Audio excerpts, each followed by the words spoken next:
Hi ළමයි දෙපාන්දර ලෑස්තිනේ මල් හදන කට්ටිය ඉක්මනට එන්න මේ පැත්තට මගෙත් එක්ක හදන විදි බලා ගන්න.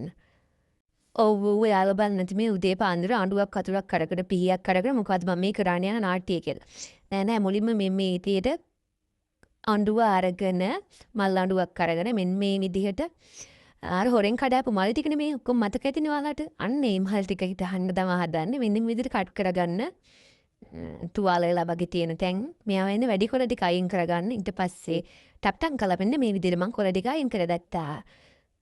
මේ විදිහට අනෙක් පැල අතුවලත් ඔක්කොම අයින් කරලා ඉවරලා මෙන්න මේ විදිහට කුණු වෙච්ච කෙසෙල් කිරියක් අරගෙන එන්න මේ විදිහට පුංචි කැලේ වලට කපලා අයින් කරගත්තා.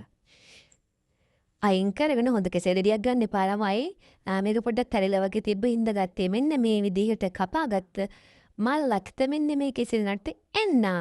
එනකන ඉවර පස්පුරෝපු පෝච්චියක් අරගෙන මෙන්න මේ ඉතිරි පස් ටික හාරලා මෙන්න මේ පැලේ මෙන්න මේ විදිහට වලදාගත්තා. වැඩිය පුත් කරන්න නෑ ළමයිනේ. ඊට පස්සේ මෙන්න මේ විදිහට පස් ටික ලං කරලා ඉවරලා පැලේ වලට තද කරගන්න. ඊට පස්සේ ඔන්න ඔය විදිහට අනිත් මල්ල ටිකත් කොමි ටික මං හදාගත්තා. මේ ක්‍රමෙ 100%ක් සාර්ථක නිසා තමයි මට ඔයාලට කියන්න ඕනේ කියලා හිතුනේ. ඔයාලා දන්න තවත් ක්‍රම තියෙනවා නම් මට පල්ලෙහි මැසේජ් එකක් ගන්න. ගොඩක් වෙලාවට කඩන් එන මල්ලතු අපිට පැල කරගන්න අමාරු නින්දා මේ ක්‍රමේ 100%ක් සාර්ථකයි. මෙන්න මේ විදිහට හැබැයි අනිවාර්යෙන් කට් එකක් දාගන්න. මොකද කඩනකොට අපි අතින් කඩනකොට ගොඩක් වෙලාවට අත්ත ඩැමේජ් වෙනවා. එහෙම වුණාම තමයි මුල් අද්ද ගන්න අමාරු.